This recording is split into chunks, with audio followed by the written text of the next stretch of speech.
What's up, guys, and welcome back to Emerald and Lilywhite. I'm your host, Max, and today I am joined by the usual cast of characters Scott, Keegan, and Alex, and we are here to talk about our performance yesterday at the King Power Stadium, where we drew 1-1 against Leicester City.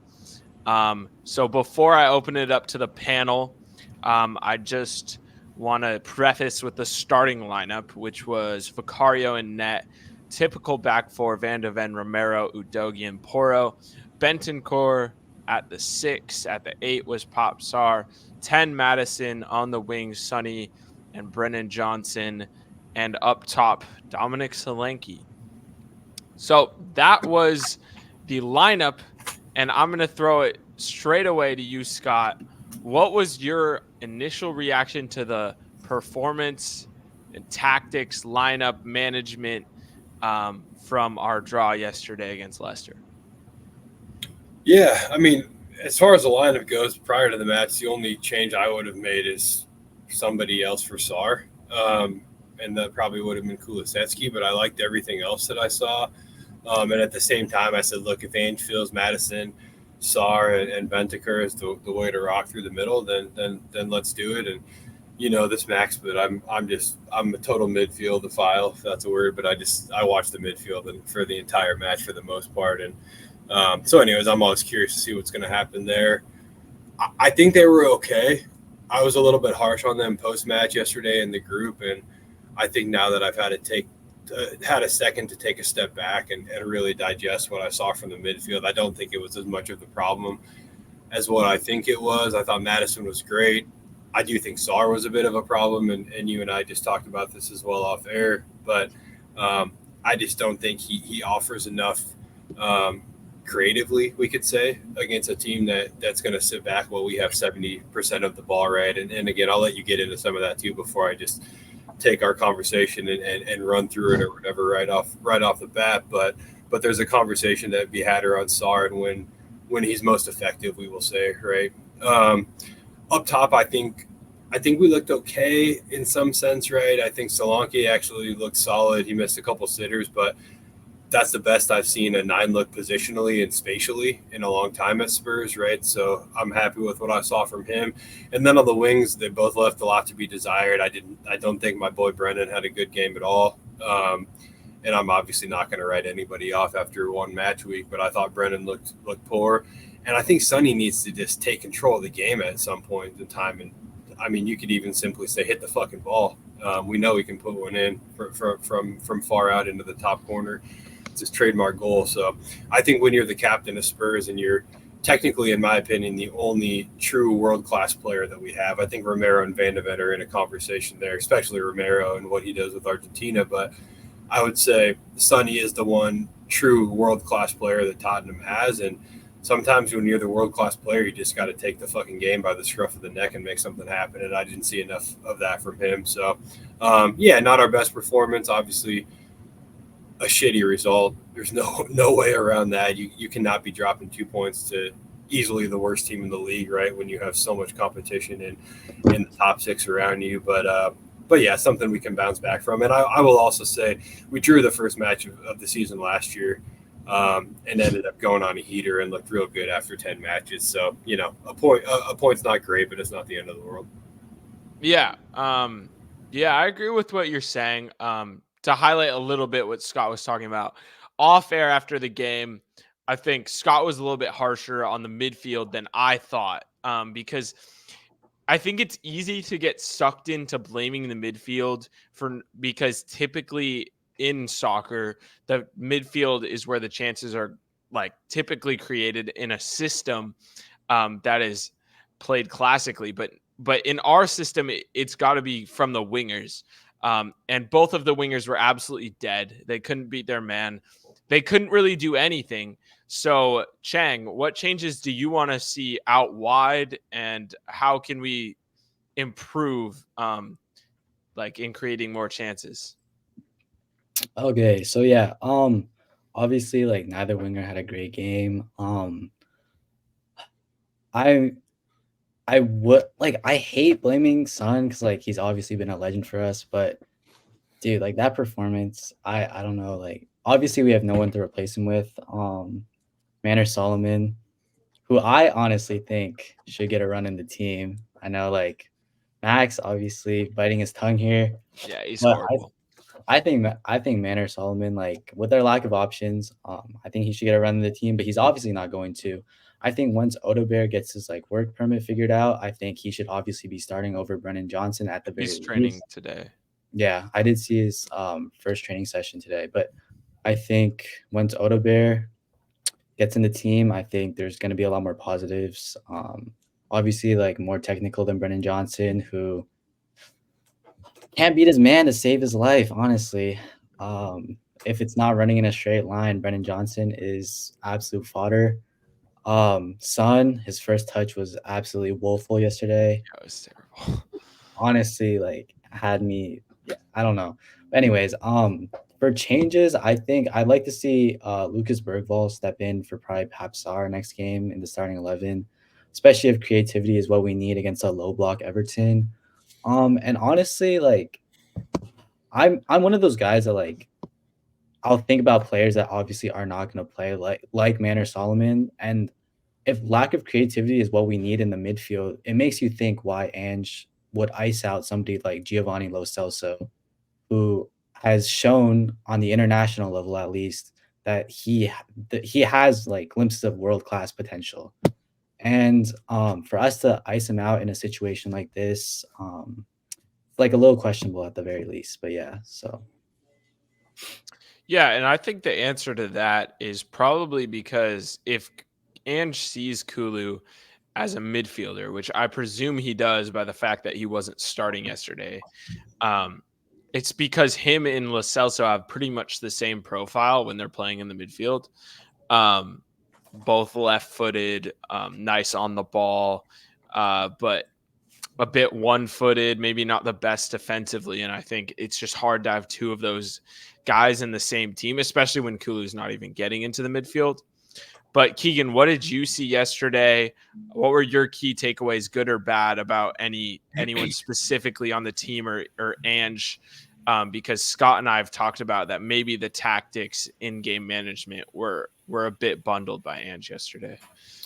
Yeah, I wouldn't say I totally agree with that. Like, I think the first 45 minutes, maybe in the first hour, like we were it was like a very impressive performance actually. And like, as much as like Ange can put us in positions and create different patterns of play to like get us in scoring positions, he can't put the ball in the back of the net for us. Like that's where it takes a winger or a striker to just take some freaking initiative, and like Scott was saying, like Sonny, like shoot the damn ball, or like, yeah, like Brennan Johnson, you can't pass it backwards every time. You have to face up to your man and try to take somebody on. Like, I was like, that's what really frustrated me, because I felt like we were in those positions a lot, and like people were focusing more on not losing the ball or like trying to play the extra pass than like taking some initiative and like putting a strike on goal. So I think Ange's tactics were like good. I think it's more of a mentality issue. The fact that we scored, or that Jamie Vardy scored, and then we just like crumbled, and like could not seem to keep hold of the ball. And Leicester just kind of took it to us for 15 minutes until Bentancur got hurt, which is kind of bad to say, but like we kind of benefited from that kind of time down. But like for those like 15 minutes from the 55th minute, or when Vardy scored on, like for those 15 minutes until Bentancur got injured, it was like very, very poor. And I don't think that's an Ange issue. I think that's just a mentality issue. It's like Vardy scores, you go up the end of the pitch and you score another fucking goal, and we're up 2-1. It's not you crumble and can't connect a pass. So yeah, I don't want to put as much blame on Ange. I think that he got us in a lot of good situations, and it was kind of more on the players yesterday. It just looked like some pretty lackluster attacking play, kind of throughout. Yeah, I agree with all that. I do think, especially for about 15 minutes, you like you already said, after Vardy scored, we just absolutely lost the plot. I think the only, in hindsight, it's always 2020, right? Like we could be talking about how Sarr was fucking fantastic, we're But not. when Right? was he fantastic? Like No. What I'm saying is hindsight's 2020. So there's No, I another know. universe out there somewhere where we're talking about Sarr having a good game. But I think I'm people would getting have at, said he would have had if we had one, we would have been like, oh, Sarr had a great game, but it just is tinted by the result. well, yeah, no, I agree, and I think like you and I were talking about earlier. This is where we can maybe get into the Sarr of it all a little bit more if we want to. Is against a team that we know was going to block up tight. I thought they would have absolutely nothing, and I think they expected that, right? Even their goal, came from us being shit more than their ability to score goals, right? But ultimately, I think there's guys like Kulusevski or Bergvall who would have just provided a better creative outlet against a low block. I think, like we said earlier, Sarr is going to run his balls off against anyone you ask him to do that against, top six especially, right? When, like you said, we need to break up plays and we need someone to track back and we need somebody to really play that true box-to-box role. Sarr's your guy, right? But Kulusevski and Madison are not box-to-box players, and I think against Leicester you didn't necessarily need a true box-to-box player. So I think that's maybe where Ange got it a bit wrong. But again, hindsight's 2020, right? I totally agree. Like, I think that Ange's tactics were sound. I think that he could have done something different with the personnel. Like, I think the two spots that are like really not fully locked in for me in the starting lineup is the 8 spot where Sarr played and the right wing where Brennan Johnson played. Completely. And I think that it should have been like Kulusevski on the right and Bergvall in the 8 or one of those two against a low block. Maybe not Kulusevski on the right, but like those players provide a lot more like attacking initiative and like confidence on the ball to at least like beat a man or create like a space with like a slipped through ball or something. And I don't think that Johnson and Sarr really provide that against like Arsenal or City. Like maybe I would start Sarr and Johnson because like I the want top balls in Johnson on against Johnson the teams that are gonna attack us. Come up, sure. dude. Yeah. Exactly, and it's interesting you say that too. There's times where I feel the same way about Sonny. I think if you look at Sonny's career historically for Spurs, he's a big game player always, right? And who are you playing in a big game? Top 6. Liverpool, City, Arsenal, blah, blah, blah. They get high. They push their fullbacks forward. They're willing to take chances. And Sonny has always been superb at finding those moments when they're exposed and making them pay for it. Johnson, the same thing, right? So, again, it's like I have questions about what we're going to do against low blocks. It killed us last year. Solanke helps. That's why we went out and made that acquisition. But again, back to the creativity piece, Madison was solid, and I don't see how Bergvall or Kulusevski weren't obviously prepared to do a much better job than Sarr was, and I just feel like it's a big miss for Mange. So I think that a big help will actually be Wilson Odobert. Against low blocks. Maybe like dude. Like fingers crossed for sure. But like I think that the biggest thing is we kind of have some horseshoe football going on where it's played around the back. And then like the ball gets to Sonny or Brennan on the wing, and it's just like you don't know, like you just know what's going to happen. They're just going to pass it back. And I think Wilson Odobert, if he has any bit of space, can turn and like attack and attack and that's what has to happen against a low block. You have to beat a man to get like into a position where then players are out of position. Yeah. And that just was not happening with Brennan or Sonny. I think fingers crossed Wilson can do that. And you know who fucking does that shit too? Every time he plays, and today when he was 1 goal, 2 assists against the League One side, Mikey Moore, bro. Mm-hmm. He was incredible today. Facts. And what in his goal was exactly what we're missing. Exactly what we're missing. That's exactly what I'm talking about. What he did before that goal. And no doubt AMC sees that. I mean, no doubt Mikey Moore is getting closer and closer to minutes. He has to be. So yeah, I think that can come. But yeah, he was good. That goal is an absolute finish. One of the best finishes I've seen in football in general that I can remember in quite some time.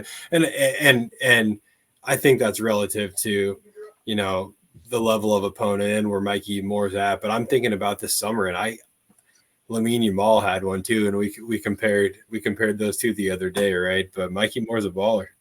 Yeah, so for those who didn't see the goal, like he's 1v1 with the outside back, absolutely skins him along the touchline, megs the keeper, bottom corner.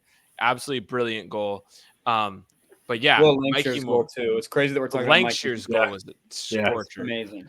Yeah, but let's move right into our player ratings.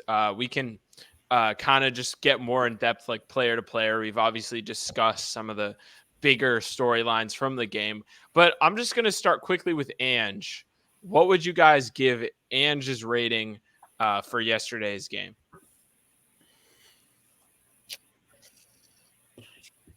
Probably give him a 6.5, which I feel like is maybe even generous. Yeah, I have him at a 5. I have him at a 6 as well. I'd say 6. Yeah. I just think, like, I don't know. I can't justify giving him more than a 5 and not beating relegation fodder. Yeah. But yeah, let's move straight away. Vicario at the goalkeeper. I gave Vic an 8 actually, and like I like to find my ratings based off like decisive moments in a game, and like if Vic doesn't save that left-footed shot by Vardy when Vardy's through, like we realistically could have lost that game, Probably. and like that would have been like devastating, and I think that there would have been a lot more toxicity than there already is in a draw. So for him, like to save that shot is a massive moment. I don't think there's 3 shots. Leicester had 3 shots on target, so he didn't have much else to do. But like because he saved that shot, like that's a game saving moment. I think, and that's why I gave him an 8.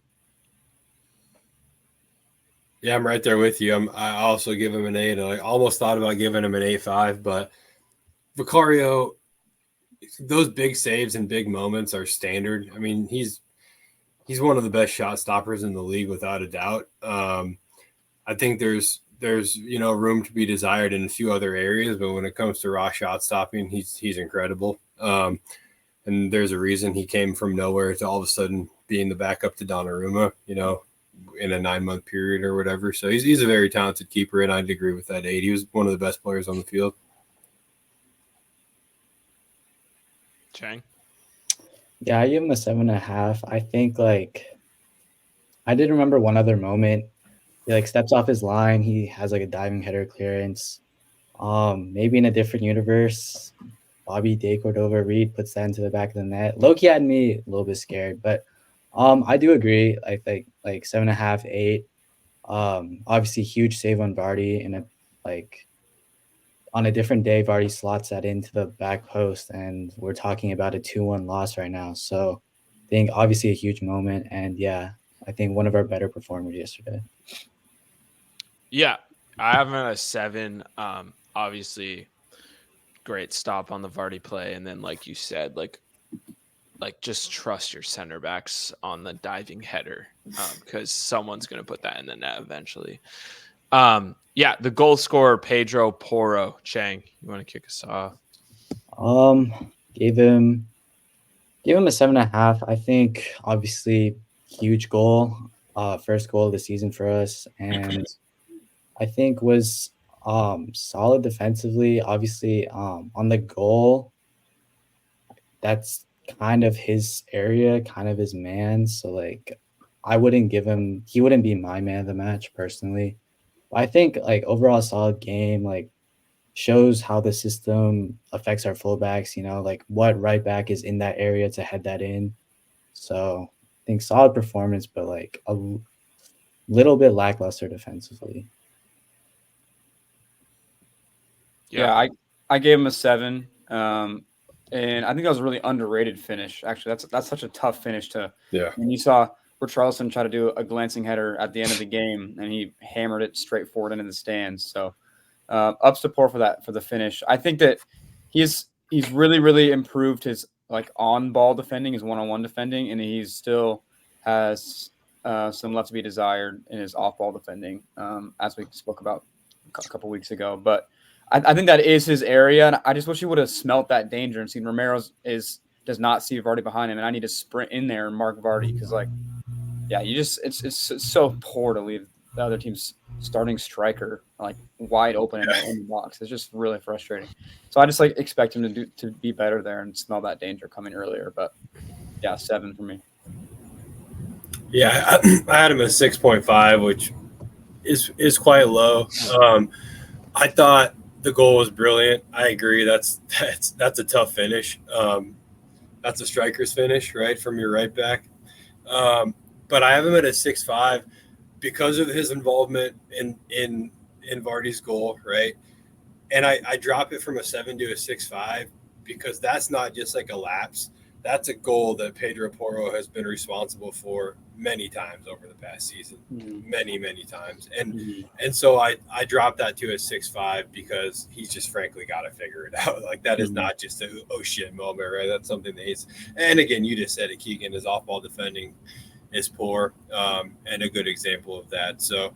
Again, I understand our fullbacks are asked to be more of attacking players than defensive players for the most part, right? But and he's great going forward, but he's got some work to do if we're going to challenge for things. Yeah, I have him at a 7, just because he did score the goal. So if we didn't score that, we would have lost. But what are we doing, dude? Like he's jogging to Vardy. The ball, the whole play is in front of him. It looks so bad from his angle when you watch the goal back. And obviously there's some fault for Romero. Why is he marking the same guy as Sarr? Whatever. He was ball watching. It's true. It's both of their faults, but Porro is the one that consistently, like you said, this has been a problem for years. And where the fuck is the coaching for this shit, dude? Because it keeps happening. And I don't understand. Like we've been highlighting this since me and Scott did the preview last year. We both said he was going to be the disappointment for this reason. And then this year, I'm like, his off-ball defending is not good enough. And then game 1, boom, there we go. Free header for Jamie Vardy, which is just confusing. So, yeah, we can move right along to the other half who was at fault for that goal, which is Christian Romero, Scott. 6.5 for the same reason as you know I rate Porro. Now it feels a little unfair to Porro because Romero didn't score a world-class header, right? But Romero did offer a ton of stability, and without him or Van de Ven, who we'll get to next, we lose that game yesterday. So again, wasn't great on the goal. That's also, as we've talked about, not his direct responsibility as much as it is Porro's. And again, I do think he owns some of that for sure. But I'll give him a 6.5 because frankly, he's always going to put in a shift, regardless of maybe a little lapse. So. Keagan? Yeah, I gave him a 6. I think partly because of the lapse in concentration for the goal, but also because like I expect an 8 from Romero, and so when it's average, it's a 6 actually.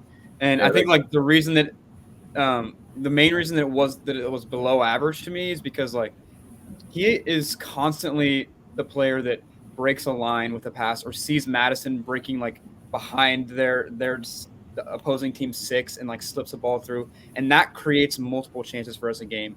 And that didn't happen yesterday, at least to the best of my knowledge.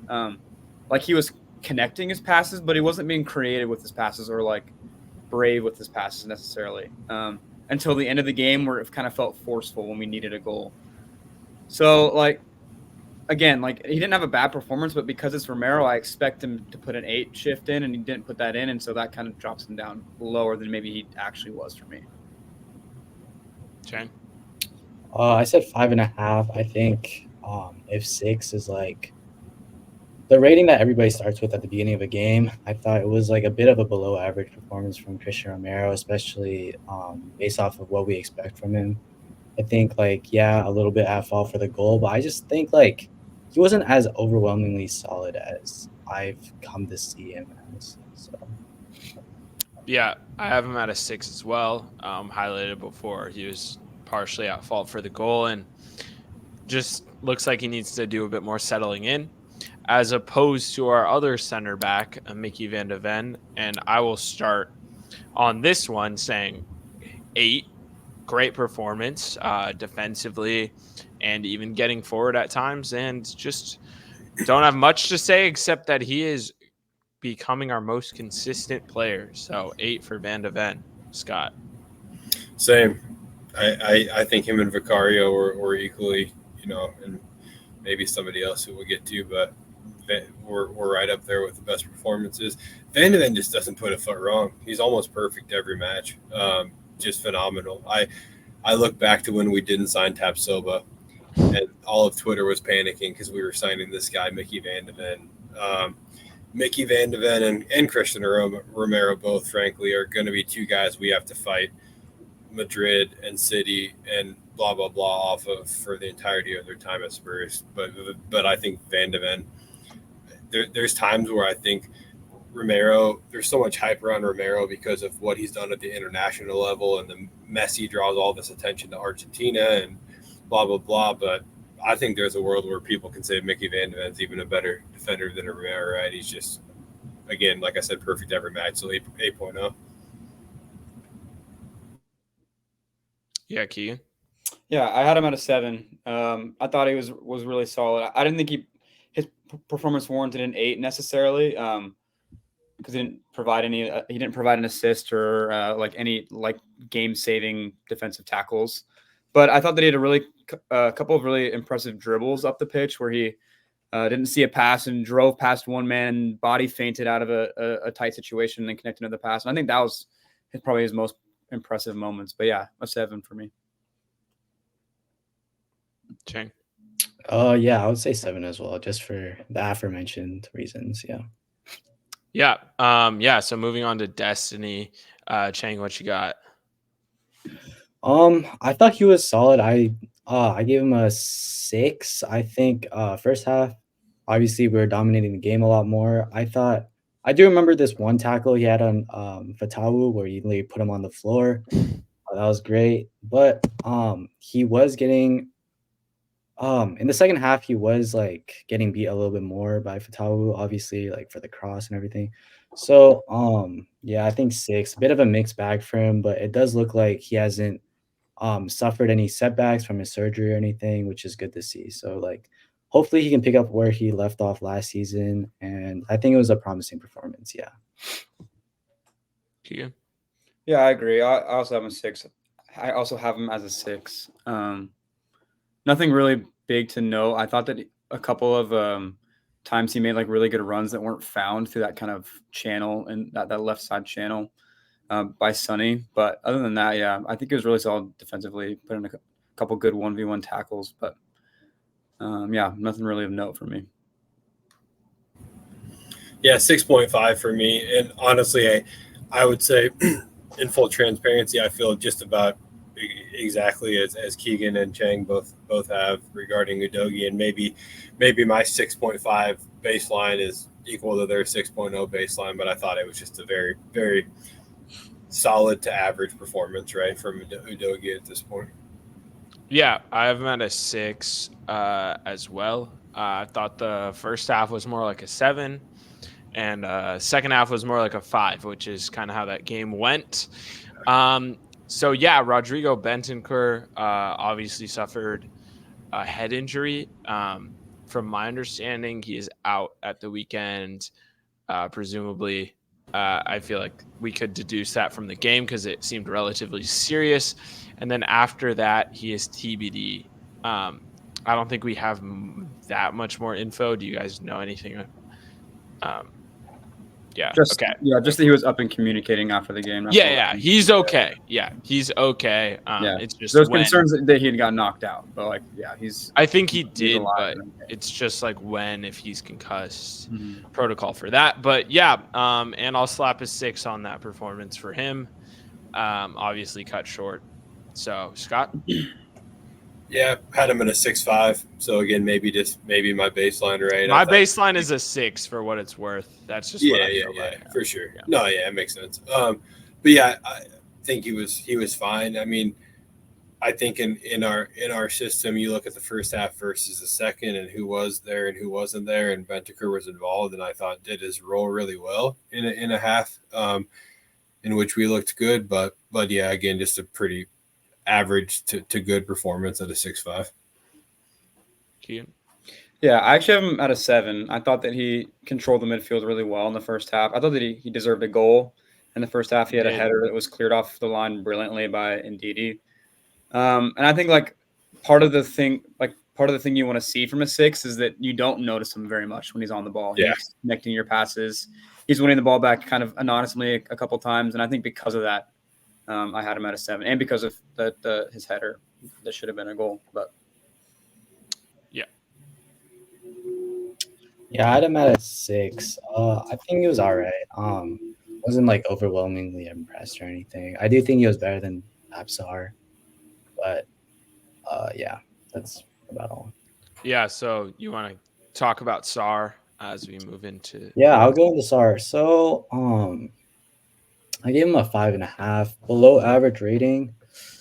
I just think that he had some loose passes, loose touches. I think he lost the ball a few too many times. And it really has to like put into question. I know like he was probably a surprise on the team sheet for a lot of fans, probably like us included. So I think for him to like drop an overall subpar performance when he isn't exactly a popular name amongst the fan base right now is not great for his confidence either. So Keagan? yeah, I have him at a 5. I thought he was pretty anonymous, actually. And like one note that I had, especially in that 15 minutes where Leicester were kind of taking it to us, I think that when SAR is the player that's applying the pressure, or when he's pressing, he's excellent. I think he covers so much ground so quickly that he just comes up on players and he reads the game really well. I think that when SAR is running backwards or like they're on a counterattack, he is like pretty poor and he can be like played around pretty quickly. And he doesn't read it like read the game as well as maybe like a more experienced Bentancur or Basuma does. And I think like the moment that led to Vardy's wide open chance, I was like, SAR, what are you doing? Like you're just kind of like wandering backwards right now. Yeah, so I think that when he's an unbelievable presser, and I think that he needs to work on his just like when we're sitting back, because we're not going to have the ball the whole game, but when we're sitting back and we have 10 men behind the ball, he needs to be better at his like reading of the game and his positioning. Scott? Yeah, 5.5 for me. Just thought very, very much anonymous. Won't say anything that anyone else hasn't already said, but just not a great game from Popstar. Yep, got him out of 5, and I don't know whether his performance was more accentuated to me because I was disappointed that Kulu wasn't in that position, but as the game wore on, like just increasingly just dead, man. Just nothing there, that especially when we're trying to get a goal. Quite the opposite for James Maddison, which I'll start out 8. First half was a 10, second half was a 6, and that balances out to me. So Scott, what do you think about James? Yeah, I had him at 8 as well. So Vicario, Van de Ven, and Madison are my 8s. Thought Madison probably deserved an 8.5 more than the other two. If I really gave it some thought, I do think he looked really good and obviously provided the assist. Brilliant ball. Never easy to go back into the stadium that you kind of made your name in either. So yeah, great performance from him. Yeah, Keagan. Yeah, I gave him an 8 as well. I thought his cross for Porto's goal was excellent. My only gripe is that he didn't put more balls into the box. Yeah, one thing that he was a staple for him at Leicester was his shots outside the box, and we haven't really seen that at Spurs. So I'd love to see him like he has quality in his strike, and I'd love to see him start to get into a habit of putting more shots on goal. But other than that, yeah, I thought he was excellent. I thought he was the only player that was like really, really taking initiative and like creating chances. So yeah, I was impressed. Chang? I gave him an 8. Actually, I have him as my man of the match. Same. First half, he looked brilliant. I thought we had Madison back finally, like to where he was last season, first 10 weeks.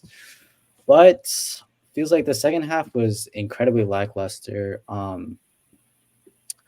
It just feels like when the game started like heating up, he just faded and he wasn't having the same impact he was in the first half when we were dominating.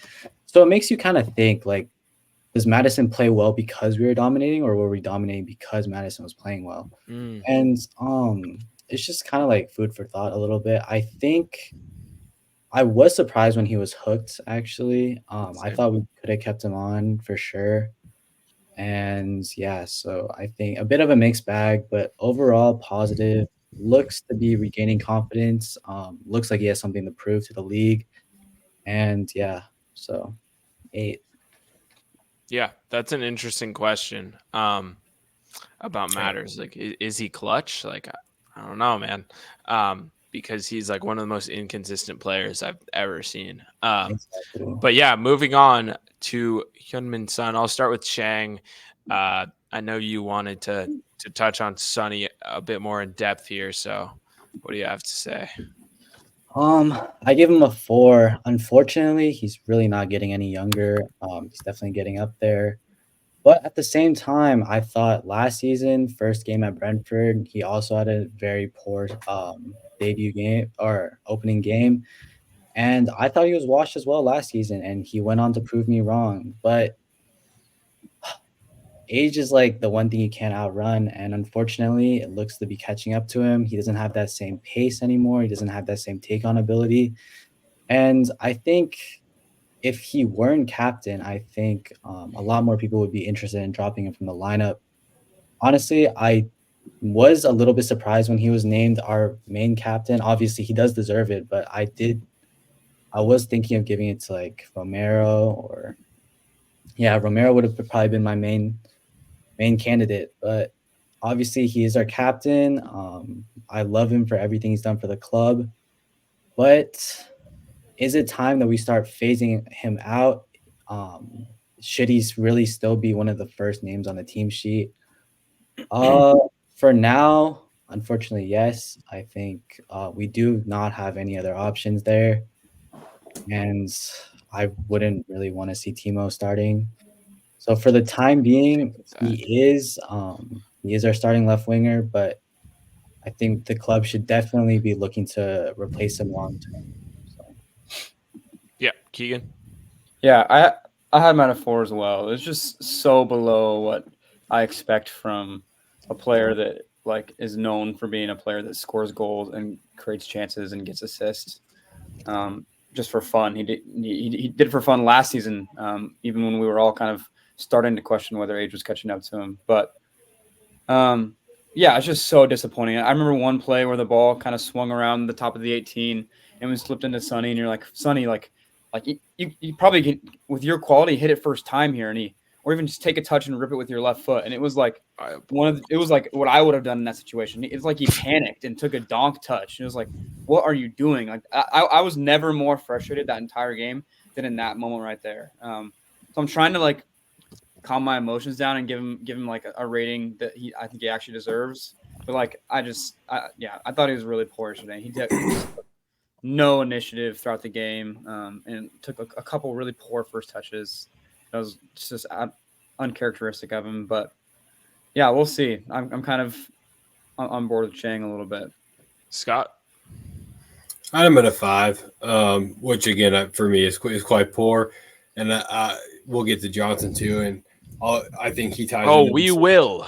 Yeah, we will, but I give him a 5 and not any lower because I do think that this system is not designed for a guy like Son, and probably Johnson as well, for the same reasons we talked about earlier, right? When and when they shouldn't be playing. Sonny, back to the man of topic, his 3 seasons where he absolutely balled out and put up 20-plus goals, we played counterattacking football. There's a reason for that. Sonny has always struggled against bottom and mid-table teams and balled out against the top 6 for the same reasons I talked about earlier. There's space to get behind the fullbacks. He's never been good in the situations where he's asked to break through a low block from his direct on-ball wing play, right? So I give him a little bit higher rating because I think at times it's a systemic problem. I also am like, and I don't say this like vehemently or like anything like that, but I'm on the other side of the Sonny argument. I think Sonny's got a lot left in him, and I think he takes care of his body really well. I think he takes care of his mind really well.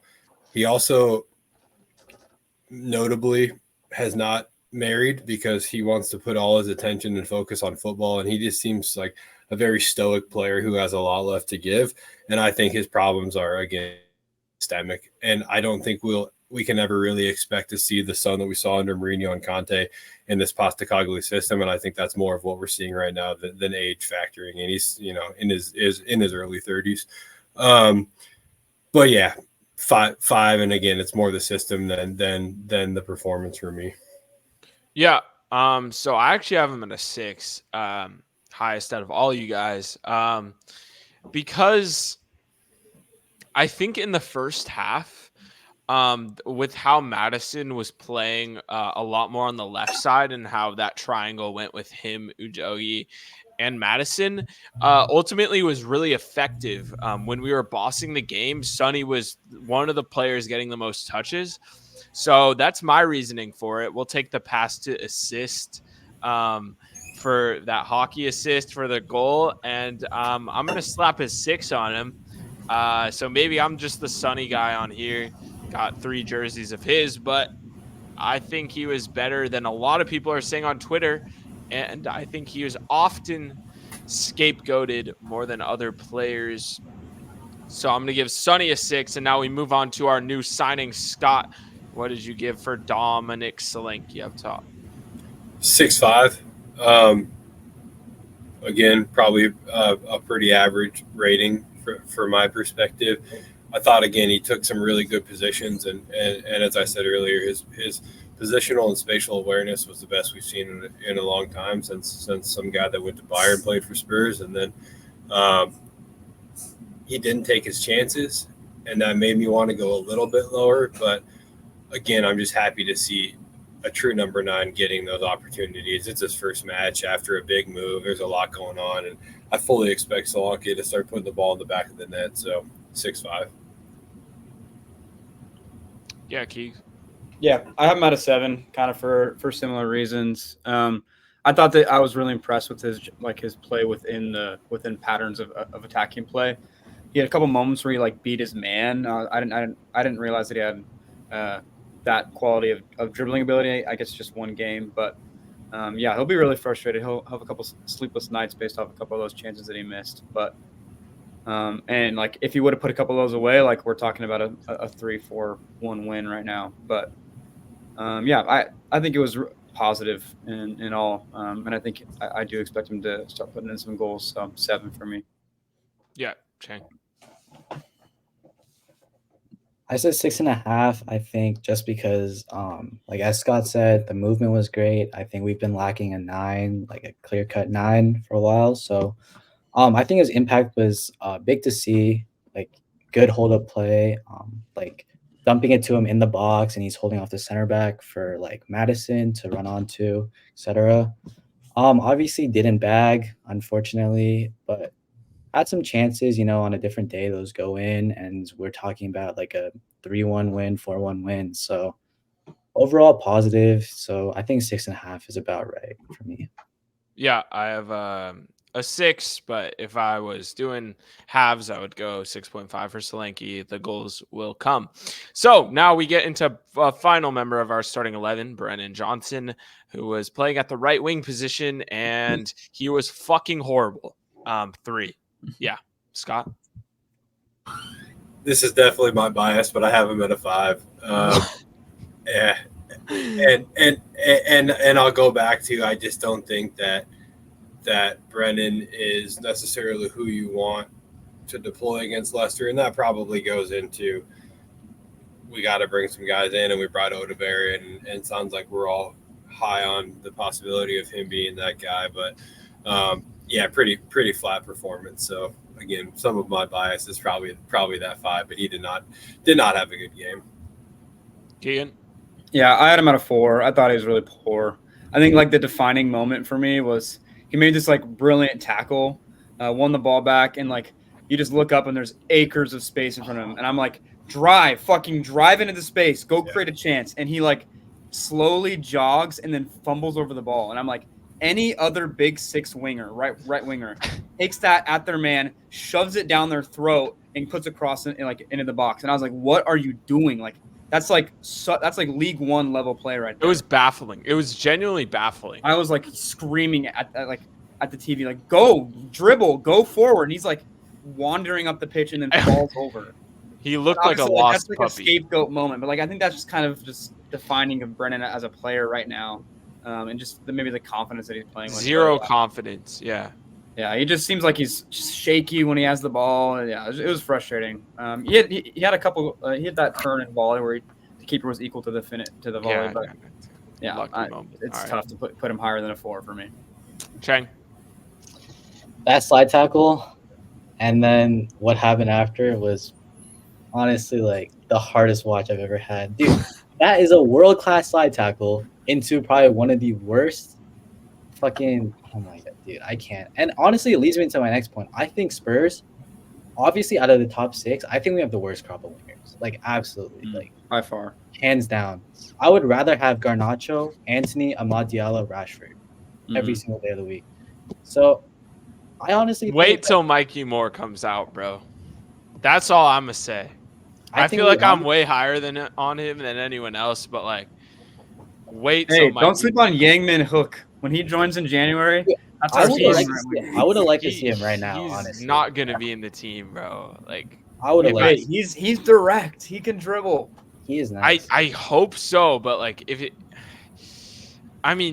I just don't think he's gonna be impactful in the team. Yeah, you're probably right. But until at least next season, they might try and get him a loan in England, which I think would be interesting. But it would be interesting because I think like obviously like English is not his first language or anything, so I think he would have some trouble adapting because we like. If you remember, like obviously we got Son from the Bundesliga, so he has had some time in like Europe to adapt and like.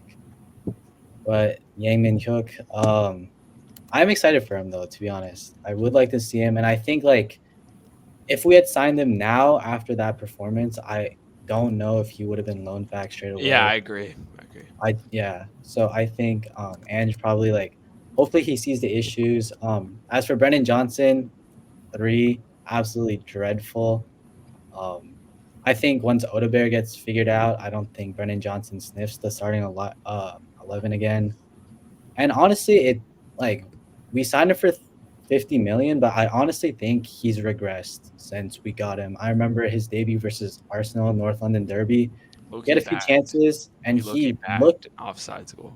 He looked promising. Like I think he looked promising, but he's honestly gone worse since then, which is really surprising. And like after looking at that Leicester performance, I don't know how he got 5 goals and 10 assists last year. Yeah, dude, his confidence looks decimated. Creativity is absolutely none, and just can't play at the weekend for me. So subs, we don't have to elaborate. None of them were like I'd say particularly impressive to me. Actually, a couple of them, but I'd say I can just throw out the name and then you guys give me your rating. Timo Werner, 3. 5 I thought he was horrible. I thought he was so bad. Come on, I cannot stand watching him play. I'll throw up a 5. I'll throw up a 5 for Timo. I'm there with you at a 5. He's diabolically He was bad, horrible. He was worse than a 5. No, because the only reason I have him at a 5 is because right when he got on, he had like a semi-decent cross. Other than that, he can fuck off. Kulusevski, man of controversy for this game. I got him at a 5. 5.5. I got him at a 6. I got him at a 6. I thought he had a couple dangerous moments where he just was able to take the ball in tight spaces, kind of unlike other players. Archie Gray, best sub for me. Got him at a 7. Thought he was great. Give him a 6. I think towards the end of the game we were dominating a little bit. I think the ball would just bounce out to him every now and then through a Leicester clearance. He just collect it, recycle it. Nothing of note, nothing too impressive, but just solid 6. I agree. I'm at a 6. He just played simple. Yeah, I was impressed. 100% the same. 6 standard game. Yeah, well, maybe I was really impressed. So 7 for me. Bergvall. I got him at a 6. Vicario fucking hates him. But I thought he responded well to that lashing from Vicario, and I thought he improved after that happened. So, great mentality there. Got Bergvall at a 6. 6.5. I think probably our best sub, but obviously like can't really justify giving anybody who played like about 20 minutes anything higher than like a 6.5. It's hard to impact the game in that little time. So Yeah, I got him at a 7 too. Maybe just because he's so fun to watch. He does so many feints and turns, but he actually didn't probably create that much. Maybe deserved a 6, but I gave him a 7. Yeah, I had him at a 6. Thought it was just kind of a come on and didn't do much, but he was there and pretty average. Yeah, and then oh, sorry, go ahead. You got it. Go All ahead. right, yeah, he had one shot blocked about maybe like 15 yards from the goal. I think Solanke was a little bit slow to like bounce it out to him. To lay it off to him. Yeah. Yes, bro. Yeah. He had a slow layoff. Oh, I thought he was going to score, He was dude. wide open as well. So, yeah, he was too slow to give it to Bergvall. Bergvall obviously got a shot blocked. But I think, like, yeah, overall solid. I think promising. I would start him next game against Everton. I think I could also see Kulusevski starting. So, it's a bit of a toss-up between those two. But, yeah. Mm. Yeah. And then for Spence and Richarlison, they weren't on that long, so I just gave Spence a thumbs up and Richarlison a thumbs down. So Agreed. I'm down for that. Yeah. Yeah, I think for him to smoke that header, to not even put that on target off a great Bergvall cross, by the way. Oh yeah, Really so confident too to step up to like a free kick in the 95th minute as an 18-year-old. Yeah, that was such a good ball, and Richarlison just fumbled it. Yeah, that was so poor. Yep, brilliant ball. So, all right, so that was our player ratings. Now let's move on to the Lilywhite look ahead, brought to you by the Wits End Bar. I know Keagan was at the Wits End Bar yesterday. Shit was bumping. Spirits were probably low afterwards, but I'm sure it was lit. They were high before. Yes. So Everton this weekend, 7 a.m. The Wits, and we are previewing that game right now. So Keagan, I'll just kick it to you. Who is in your starting 11 this weekend? Well, yeah, I mean it's so dependent on injury, and we just don't have that much information. So it's hard. I'm assuming Bentancur is not in the squad at all. That's my assumption. And then so the other two players that are up in the air are Porro and Basuma. We don't know if Basuma is still out or suspended. I'm operating with Basuma as healthy. I think especially with Bentancur's injury, they literally fast can't track that punishment a little bit. Yeah, that's what I think. And then Porro, I think, is fine. I think I'm gonna operate with Porro as fine too, but we know who starts if Porro's not fine. Yeah, it's Spence. Yeah, it's either one. So I have obviously Vicario, Porro, Romero, Van de Ven, and Udogie. Looking for them they'll probably have quite a bit more to do against Everton. I think Sean Dyche has our system down to a bit of a T. He knows what to do to break some lines with us. So I think that they'll have some defending to do, and hopefully they do it a lot better than they did in that 50 minutes against Leicester. In the middle of the park, what I predict is going to happen is different than what I want to happen. I think it'll be Basuma, Sarr, and Madison. And what I hope it is Basuma, Kulusevski, and Madison. Or sorry, not Basuma, Bergvall, and Madison. And then up top, I have Son, Solanke, and Kulusevski. I think Ange is going to stick with Sarr, just because I think that Sarr might be. He seems to have a lot of faith and trust in him, and I think that Sarr is going to be really valuable for us, more valuable against Everton, who have quite a bit more attacking talent. And I think Kulusevski will start it on the right. I think that Johnson's performance was just too poor to think about anybody else. And I don't think Wilson Odobert starts as a 19-year-old at the sake of Kulusevski being on the bench or Johnson being on the bench. So I think it'll be Kulu. And I think that he won't. Obviously, he's not the long-term solution, but I think that he'll be valuable just as a player that can put crosses into Solanke. He can give such better service to Solanke, I think, than Johnson can, at least at the moment. I think that it'll be that front three and Sarr in the midfield, although I hope it's Bergvall. Yeah. Shane, what you got? Yeah, so traditional back line, of course, if Poro is fine, if not, Jed Spence, or even Archie Gray steps Yeah, in I there. think Gray is interesting there, but yeah. Depends on the Basuma suspension, I think. Like if Basuma's out, Poro's out, I think it'll be Gray and Spence. But honestly, I think if Basuma's back, I think we could see Gray ahead of Jed Spence. Midfield, I would go with it is Basuma dependent, obviously. Basuma slash Gray in there. I think in the 8, uh realistically, I think he would stick with Papsar. I think he seems to trust him. And Madison at the 10. Front line, Solanke, Son, probably some of the first names on the team sheet. But I do think if Odebear is fine, I think that we could see an Odebear start just because Ange seems to be one of those guys where if he likes you in training, I think he will start you. Obviously, we forget that he started Brian Gill against City last year. So I think if he likes what he sees, he will start him at, regardless of age and all that. So, and honestly, I would love to see Odebear. So I have a quick thing to jump in with Sarda. Max, Go for it. yeah, go ahead. I think that it's dependent on whether or not Odebear is a Daniel Levy signing or a Ange signing, and I think that they're all obviously Ange signings. But I think that in situations like Solanke and Van de Ven, where they were very clearly Ange, these are Ange's top targets, then he was going to throw them straight into the team. But I think if it's kind of a situation where Ange really wanted Pedro Neto or somebody else, and he ended up with Wilson Odebear, I think that it requires that same level of confidence and trust in a player to sign them, to throw them in after a week of training. So if it's really one of Ange's top targets, I think that he'll throw him in. If it's not, and it's kind of like a second target that Ange was is happy about, but wasn't his first choice, then I think that he'll be on the bench. There's no way to know that. Obviously, that's just kind of a guess from me. But.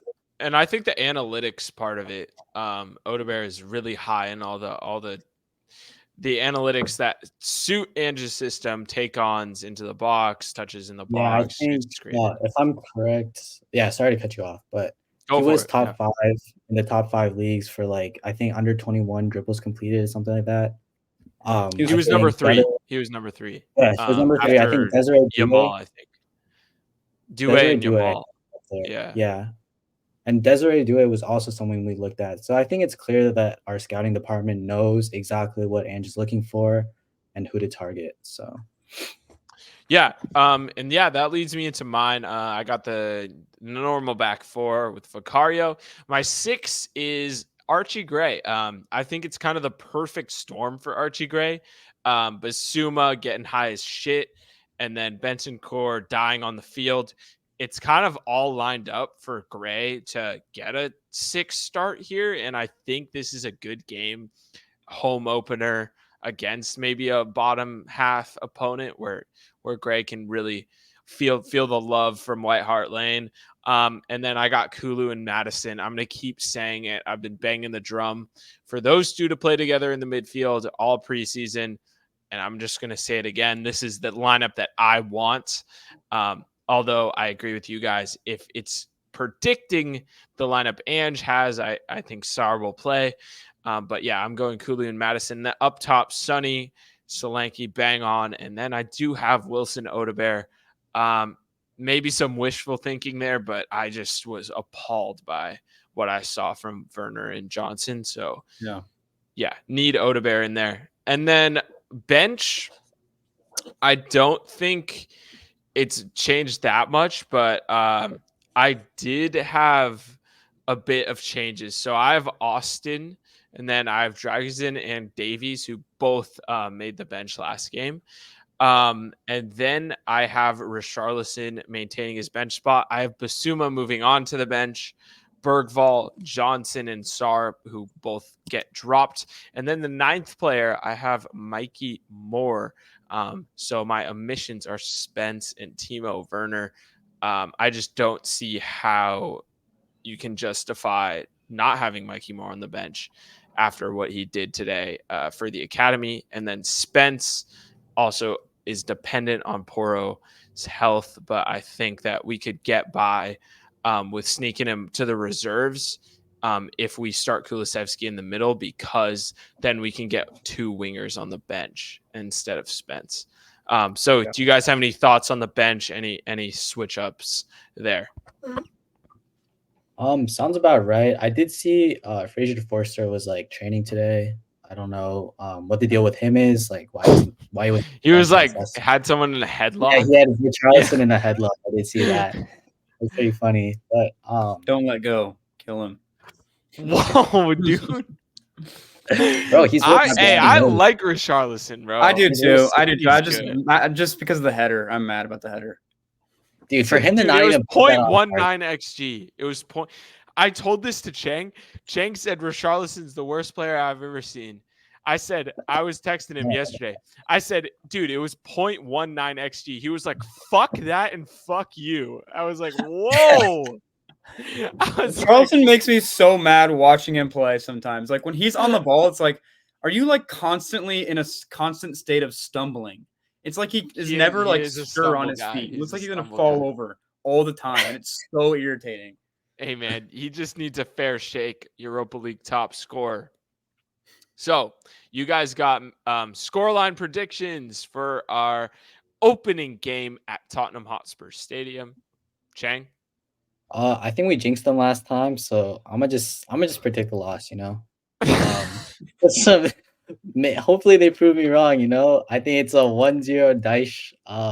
It's probably a corner. It's probably the Calvert-Lewin off the corner header. You know, Sounds right. Yeah. Keagan? I think it's a 1-0 loss with a Udogie own goal, and Dom Solanke definitely does not score. Okay. Yeah. 2-0 win. Spurs. Solanke. Madison. Come on. And I say this not to jinx them, which they likely will lose. But if they do lose, we have Newcastle away, the North London derby, then a bit of a break for Brentford, then United away, Brighton away, West Ham at home. Those are all games that we did not do well in last year. Palace away, Villa at home. And then it is November, and we're also going to be playing European football and cup football during that run. So we are essentially fucked if we don't win this game, the Brentford game, and probably like at least win one of the games, Newcastle away, United away, Arsenal. It's just a tough run, man. Yeah. It's tough. What's our aggregate score against Newcastle away in the past I think years? it's 10-2. Yeah. That's insane. Yeah. And we play them next weekend. So moving on, just quickly wrapping up. We talked a little bit about it, but did you guys see any highlights from the academy playing Bristol Rovers? This is the Academy Watch brought to you by Cascades and Puyallup. They will be showing the game this weekend, the Everton game. So if you are in the South Sound, head on down to Cascades, Cades in Puyallup to watch that game. But yeah, what'd you guys see from the Academy game today? I just think the players. Go ahead, Chang. Yeah, sorry, I cut you off. That's my bad. Go ahead, Chang. I have nothing to say. I don't watch the Academy like that. Okay, bet. Keagan? Yeah, my only thing was like the players you expected to step up seem to step up, show that they're still a level above maybe academy football. My biggest takeaway is just that Mikey Moore, his goal is just a breath of fresh air. It's like, I want to watch players on my first team with that ability to skin their fullback like that and finish. I'm so ready to see that level in the first team, and I think that he is a special player. So yeah, again, like the players you thought would step up, stepped up, and that wasn't the case in the first team. That's still the case in the academy. So yeah, 3-3 win on penalties against Bristol Rovers, which is a first team side in League One, mind you. Mikey Moore, 1 goal, 2 assists. Will Lancashire with a goal. Damola Ayayi gets the 3rd goal. Solid finish as well. Brilliant finish from Will Lancashire. Lancashire did go off injured at the end of the game, so that is one to monitor if he is going to be involved in the first team. Damola Ayayi, 18-year-old, got promoted to the 21s late last year, ended up bagging 3 goals in 6 appearances there, starting his season off strong. On penalties, Moore slotted away his penalty. Tyrese Hall capped off a great performance with his penalty. Captain George Abbott delivers. Oliver Iro, Dante Casanova, and Jaden Williams all score their penalties. Casanova is one I would highlight to watch for the future. And then Luca Gunter, who had a good preseason, I thought, made a nice save to win the match. And that is all I have for today. What do you guys have for any final thoughts, Chang, going into Everton? Not so much about Everton, but I want to just discuss where do we think Tottenham's winger crop ranks within the Premier League? So that's Brennan Johnson, Wilson Odebear, Sonny, and Timo Werner. Yeah, not Kulusevski, yeah. What about Mikey Moore? Oh, then we're definitely the top, right? I mean, you could throw him in there as a fifth man. I mean, I'd throw him in there, dude. Yeah, for sure. I think he's better than top, in the first team, or like our young wingers. I think Mikey counts as first team. He's going to play for us. Well, it's worse than Arsenal, Liverpool, City, United, Newcastle, Villa for sure. It's definitely worse than Brentford. I think it's worse than West Ham. Worse than Brighton?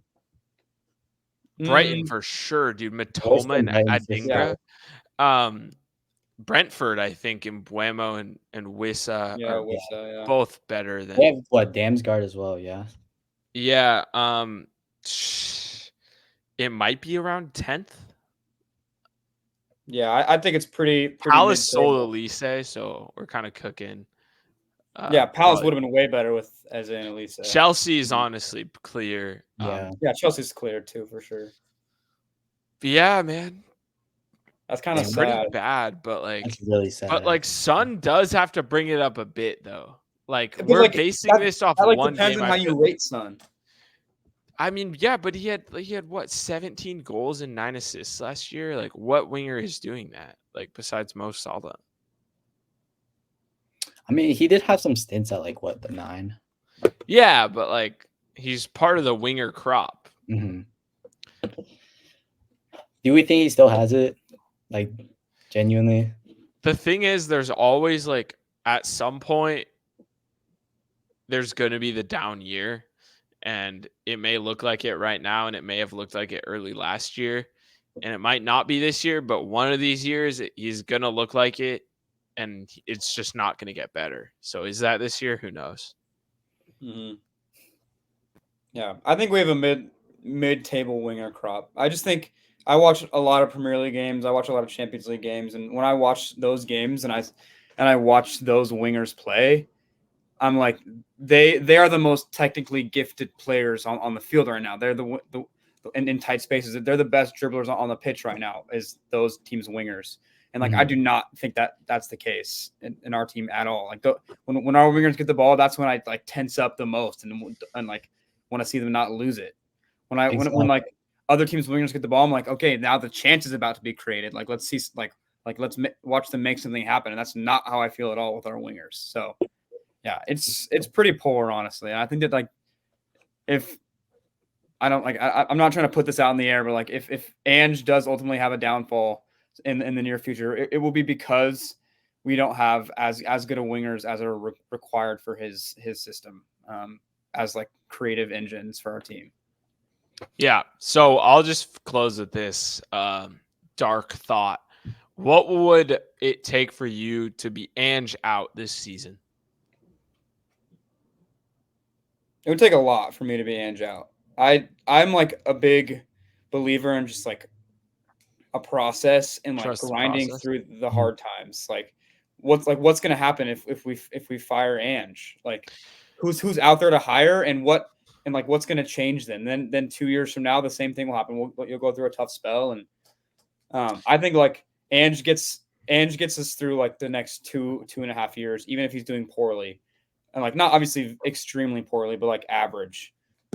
Just because I think you have to grind through the tough stages, or else you're just like in a self-fulfilling cycle constantly. Yeah, I agree. We just need to try something different. Like we can't have this much manager turnover. It's clearly not working already. So we have to try something different, and that's to stick it out and wait for a project to come to like full fruition. Do you think your tune would change if we're like mid-table Prem crashed out of Carabao What Europa? if we get grouped in Europa? Yeah, like at some point. I mean, obviously, because that's like your team is totally underperforming its talent. But if it's like we're getting unlucky, we're like 7th or 8th in the Prem, and like we're having some unlucky results here and there, like, but we're like still playing up to our potential at some points, then like that's like the lowest I'd probably go. Like once you're like mid-table or crashing out of cups early, and they're like, this is bad now. Like you've lost the locker room. I think that obviously that's a you should fire him in. And I think the personnel thing is a fair argument, but it's just like you see the second half yesterday against Leicester, and it's like the same exact issues that were plaguing us the second half of last season. Lack of creativity, defending not set piece defending, but off the ball, back post defending. And we can't do anything. It's like at some point, like it's not just the players. Like, why are the players doing the same shit that they were doing last year? Like, why is Brendan Johnson not beating his man? Like, it's not like he can't be taught to do a step over, like Chang said. Like, someone needs to tell him to do that. And I don't know. It's obviously it's both parties at fault. I'm not Ange out. I'm not Ange out. I can't see a world where I would be Ange out. Just to let everyone know. No shot, but I'm saying there are issues that are continually popping up that we need. I think there's issues in any team, you know. Yeah. Like no team is perfect except for Man City, and the filth sometimes. But it would take a lot to be Ange out. I think like a very very very poor start. Yeah, I agree. All right. Well, thank you guys. That'll do it for us. Follow us on Twitter and Lilywhite, Instagram Emerald_Lilywhite. Get Chang on Twitter, Alex Chang, me, Going Limbs, Keagan McMurray. Scott had to dip out, but he's Scott G. Bird. And then at Seattle Spurs on all platforms. Like, subscribe, and pop out to the Wits and Cascades this weekend, 7 a.m. home opener kickoff against Everton. So thank you guys. And as always, come on, you Spurs. Come on, you Spurs.